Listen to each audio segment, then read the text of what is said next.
Good morning on Sunday, the 2nd of June. The club football season is officially finished, isn't it? Because the Champions League final was last night, Real Madrid victorious, and here as ever on the EPL Index Transfer Daily, we can now turn to all things transfer related without any club football getting in the way, as it may be.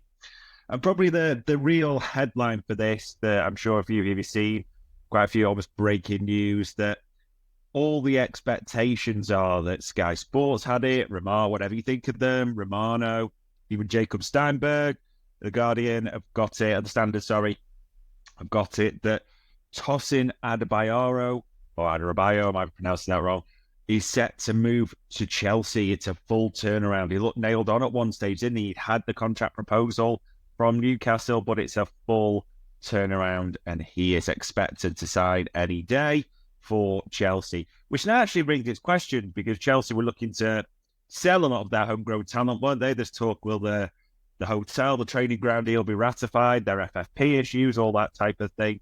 So it will be interesting to see that if Tosin does come in, who then departs at the same time. So there'll be one to keep an eye on throughout this month. And I say throughout this month because remember, I mentioned it yesterday, folks, the 30th of June. That's the FFP date where clubs, remember, have to get everything in order. It's a no roll in 3 years. The PSR, profit and sustainability rules, as the Premier League call it. So, yeah, it'll be interesting to see what happens. And funnily enough, there's a Euros, there's a Copa America, there's all sorts of things going on before then. In other news as well, Mirror have that City are looking to tie down Erling Haaland to a new deal at the Etihad. And funnily enough, he's on a massive, whacking great wage. However, if you think of the elite players that are now in place, now that sort of the generation of Messi, Ronaldo has come to an end, it feels like it's him and Mbappe, isn't it? Those are always the heirs, if you want to call it that. Real Madrid is set to get Mbappe, so they need to make sure they've got him locked up, and base, God knows what he'll be on. You wouldn't even like to speculate, no matter what Manchester City say. Few things for Arsenal fans as well. The Mail have got them inquired over the availability of Senegal defender at Barcelona, Mikel Faye. So youngster who's done well there. And speaking of youngsters for Arsenal, again, that name won't go away, is it? So Benjamin Sesko, 21 years old, as we say, the Slovenian forward at Red Bull Leipzig. As we mentioned yesterday, I mean, the informed player in Europe to the end of their season, any league, banging in goals galore. We all know he's got that 65 million release clause, and it might be Euros, as Florian Plettenberg is stating.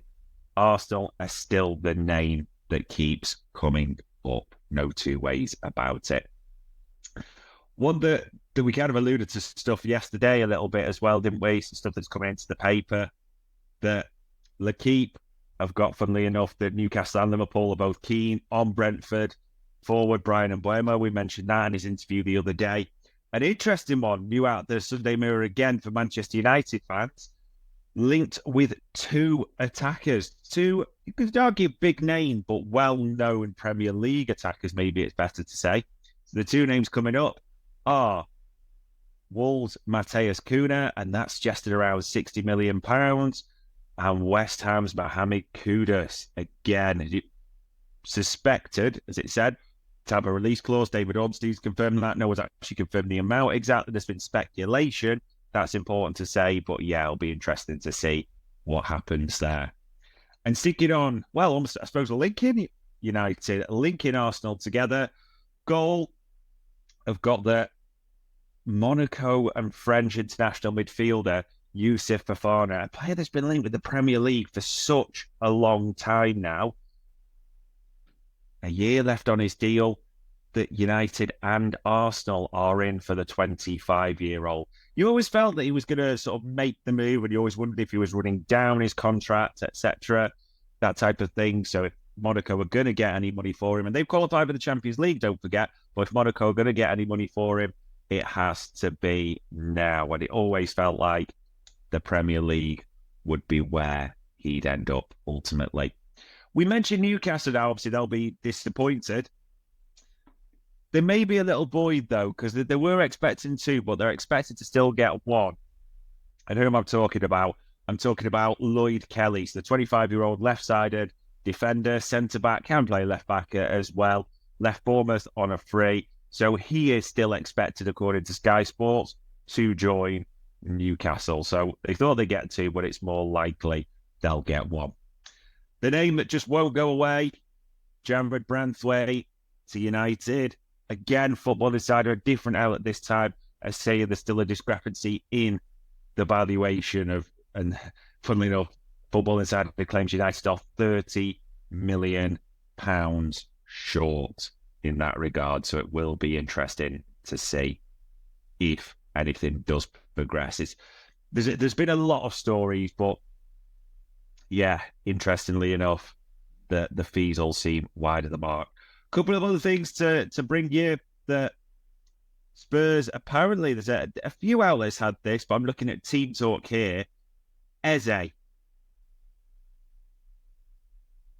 the England international, the Crystal Palace, it's attacking midfielder, I suppose you could say.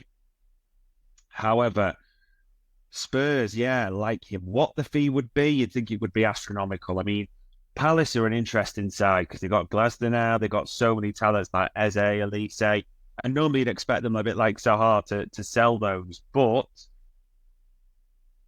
they look like they're building. They've got Chadi Riyad. It looks like, and this is sort of where I want to finish, they may be getting Kameda. Now, I won't pretend I know this player inside out. He was expected to renew with Lazio, the attacking midfielder. However, it looks like he's set, all the suspicions are, to move to a free to Palace. So that would be a heck of a boy for them. And to be honest, the people are saying, when's the window going to start recently? It is starting. Clubs are trying to get things done. Everyone's trying to get defender moves done, aren't they? But it looks like Chelsea will beat Newcastle to toss in. West Ham, it looks like that deal for Bruno's dead. We mentioned how that contract had collapsed, or he wouldn't agree to it, so the deal had collapsed. Nothing seems to be getting moved there. And obviously, we're expecting the announcement from Crystal Palace of Chadi Riyad, because he's expected to have had his medical, etc., and all those types of things. And the only other thing to really bring is that we mentioned a player the other day, Alan Varela, the Porto midfielder. He's supposed to, or was supposed to be of interest to Liverpool, but there's quite a few local outlets saying that senior figures at Anfield have dismissed that it is just agent talk more than anything. But ladies and gents, on Sunday the 2nd of May, hopefully it's been sunny for you like it is for most people. We're all waiting now for the Euros, the Copa America, and more importantly, we're all waiting for transfer season now. The club football season's finished to really ramp up. So that was your EPL Index Transfer Daily.